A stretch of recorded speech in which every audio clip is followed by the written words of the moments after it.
escribe el profeta Jeremías sobre Dios lo siguiente: Mas alábense en esto el que se hubiese de alabar, en entenderme y en conocerme, que yo soy el Señor, que hago misericordia, juicio y justicia en la tierra. Porque estas cosas quiero, dice el Señor. Jeremías capítulo 9, versículo 24. Estas palabras de Jeremías forman el texto central de la lección que estamos estudiando estos días, o que estamos terminando de estudiar, la sexta lección de este primer trimestre. El título creo que ya lo sabemos: el amor de Dios por la justicia. Queridos amigos, bienvenidos al bosquejo de esta sexta lección. Como todo bosquejo, vamos a resumir lo estudiado de todos los días en puntos principales, o mejor dicho, en objetivos. Creo que ya sabemos que vamos a trabajar con tres objetivos para resumir este estudio. Primero, hablaremos del amor y la justicia de Dios. También estaremos viendo el confiar en el carácter de Dios. ¿Por qué? Y por último, amor y justicia para compartir. Recibimos esto, debemos dar lo mismo. Estas diapositivas, recuerden, pueden descargarlas. Ustedes ya conocen cuál es la dinámica. Vamos a resumir, o vamos a ver, mejor dicho, nuestro primer objetivo de estudios: el amor y la justicia de Dios.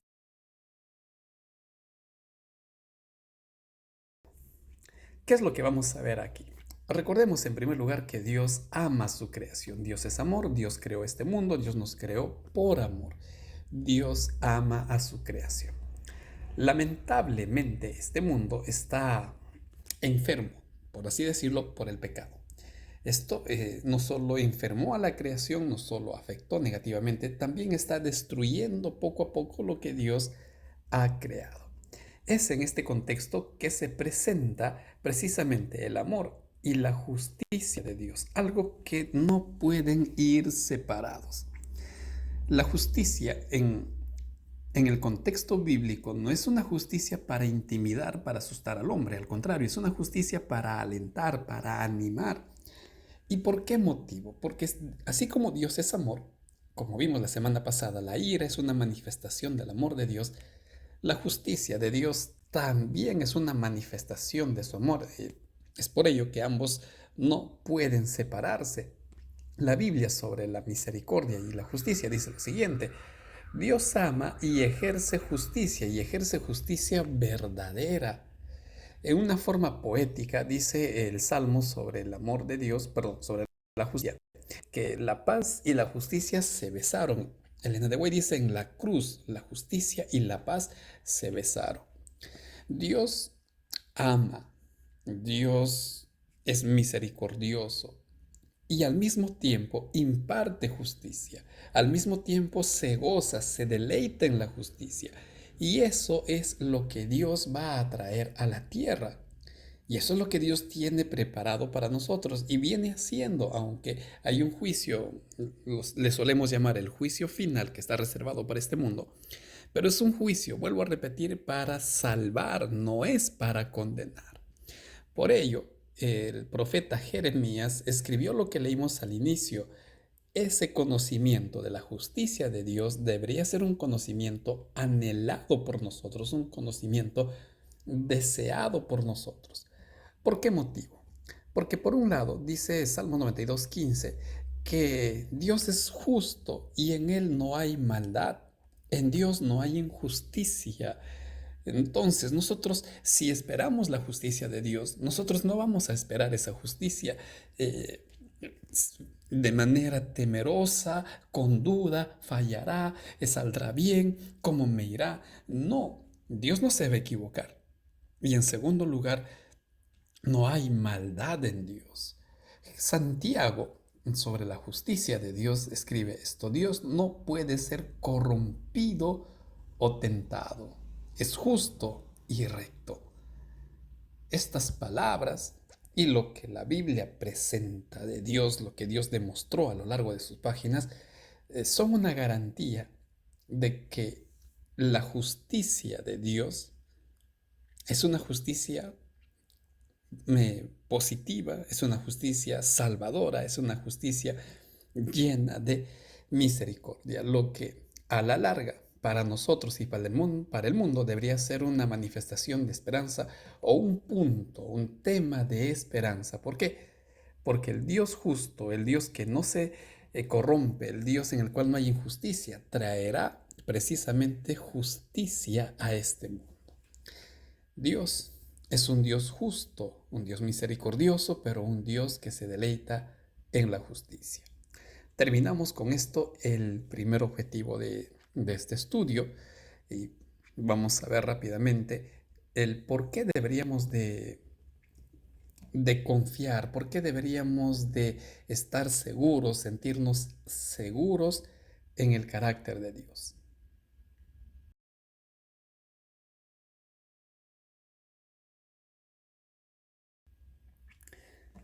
Sobre el carácter de Dios. La Biblia dice de manera categórica, Dios no cambia. Yo no cambio, dice Malaquías 3:6. Yo no cambio. Vamos a explicar un poquito más esto dentro de los límites que tenemos.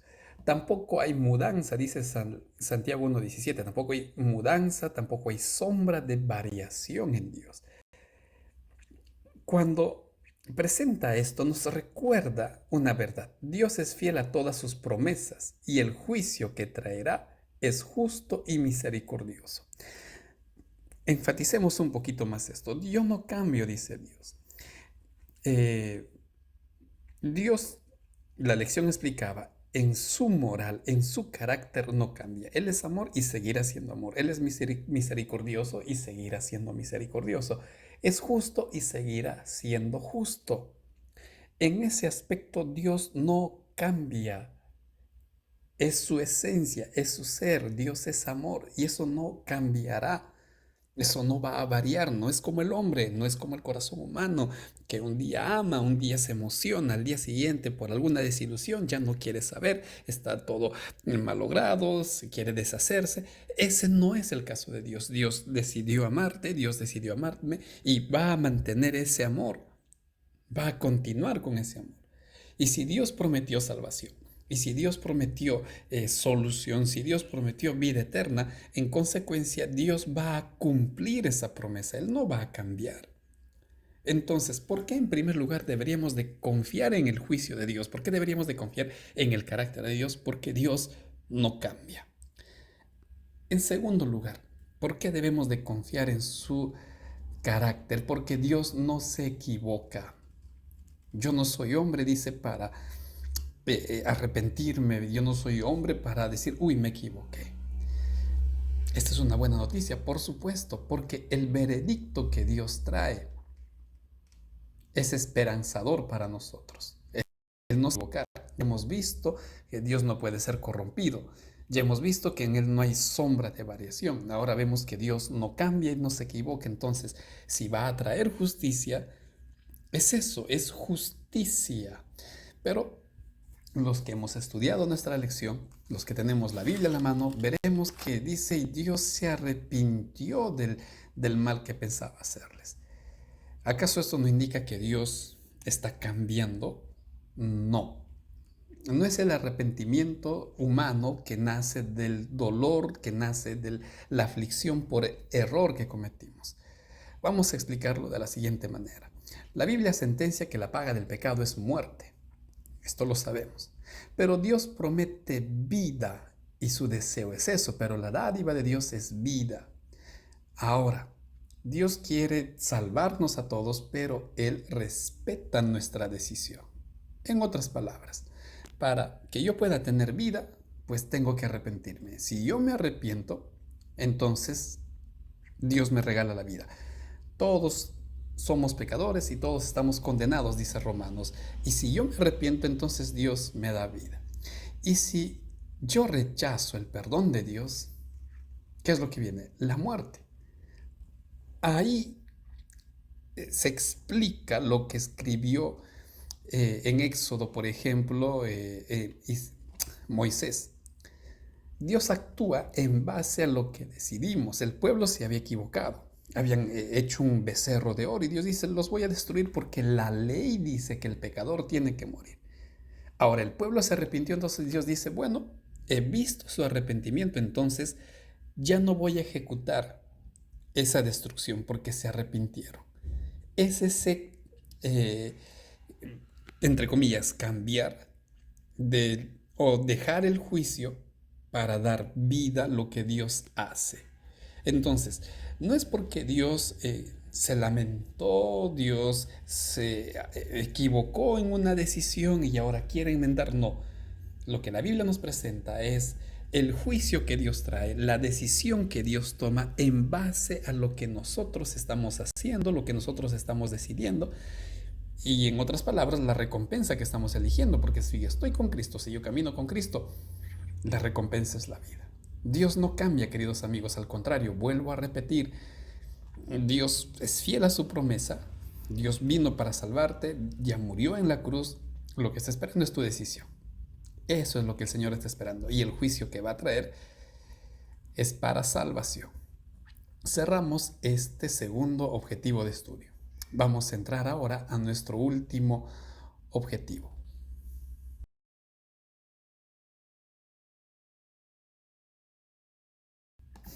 Amor y justicia para compartir. Vamos a terminar con esta parte de nuestro estudio y nuevamente nos vamos a dirigir a la primera imagen. Dios ama a su creación. Reforzamos ahora con textos de Mateo el amor de Dios. Dios ama a todos. Dice Mateo, Dios ama a todos, buenos y malos. Y esto es lo que hace al amor de Dios perfecto. Y eso es lo que Cristo dice, sed pues perfecto como vuestro Padre es perfecto, que ama a todos. Esta es una verdad bíblica. Dios ama a todos. Decidamos lo que decidamos, Dios nos ama. Ahora, Romanos dice que es ese Dios de amor quien traerá un justo juicio a la tierra. Ya hemos hablado de todo ello. En este juicio, Dios va a recompensar en base a la decisión que hemos tomado. Ahora, Dios viene a destruir el pecado. Dios viene a destruir al originador del pecado, viene a destruir al pecado y viene a destruir las consecuencias del pecado. Ese es el juicio de Dios. Voy a poner fin al pecado, voy a hacer nueva todas las cosas. Lamentablemente, si yo en ese momento soy encontrado con pecado, voy a ser destruido porque esa fue mi decisión, porque eso es lo que yo elegí, estar con pecado. ¿Qué es lo que tengo que hacer? Aceptar a Cristo como mi Salvador. Aquí precisamente entra el punto central de este objetivo, el rol de la iglesia, el rol del pueblo de Dios. Oseas nos dice que deberíamos de vivir de acuerdo al principio de amor y justicia. Si Dios nos ama, si Dios es misericordioso y Dios trae un juicio de salvación, así deberíamos de vivir y eso es lo que deberíamos de compartir con las personas, en palabras y en acciones, evitando lo que el Señor Jesús dice en Lucas, una mera religiosidad. Conformarme con ir a la iglesia, conformarme con creer que soy bueno, conformarme con el que me digan qué buen cristiano que eres tú, pero mi amor solo es teórico, mi amor solo es de conocimiento mental, más en la práctica no lo hago. Somos el pueblo de Dios con un propósito en esta tierra. ¿Y cuál es? Que el mundo necesita conocer del amor de Dios a través de nosotros. Recibimos misericordia para dar misericordia. Hay un juicio de salvación para decir al mundo, Dios viene a destruir al pecado. Dios no quiere destruirte a ti. Arrepiéntete y acepta la salvación de Dios. Esto es lo que uno necesita, una predicación, una amonestación, tanto en palabras como en acciones. El mundo necesita conocer ese amor a través de su iglesia. Somos ese especial tesoro no porque seamos los más grandes, dice Deuteronomio, sino porque en su gran amor Dios te dio misericordia para que compartas misericordia. Este es nuestro deber, esta es nuestra función, este es el compromiso que nosotros deberíamos de asumir en esta tierra. Y si no estoy haciendo, entonces tú no estás experimentando el amor, no estás experimentando la misericordia de Dios y posiblemente el juicio sea negativo para ti. Dios no quiere eso. Acepta ahora su amor, pero también acepta el compromiso que nuestro Señor espera de ti. Vamos a resumir nuestro estudio. Lo primero que hemos visto es el amor de Dios y en su amor traerá justicia a este mundo. Confiemos en Dios, quien no cambia, y también juzgará correctamente a todos. Mientras esperemos la justicia divina, amemos, pero amemos de manera activa al mundo. Miremos con compasión y actuemos con compasión. ¿Qué debemos hacer con lo que estamos estudiando? Debemos de relacionarnos íntimamente con Dios, pues solo de esa manera iremos conociendo su inmutable carácter y perfecta justicia. Justicia que es esperanza y no temor para nosotros. Justicia que debemos compartir con otros, pues es justicia basada en el amor de Dios. Este relacionamiento tiene mucha intimidad con el estudio de la lección, con el estudio de la Biblia. Estudia la próxima lección, el problema del mal. La séptima lección, querido amigo, por favor, no dejes de estudiar tu Biblia, no dejes de estudiar tu lección. Apreciados amigos, terminamos así este bosquejo de la lección. Espero que el material sea útil. Siempre es una alegría compartir esto con ustedes. Que el Señor los bendiga. Me despido con el deseo de que nos volvamos a encontrar la próxima semana. Un fuerte abrazo a todos ustedes. Muchas bendiciones.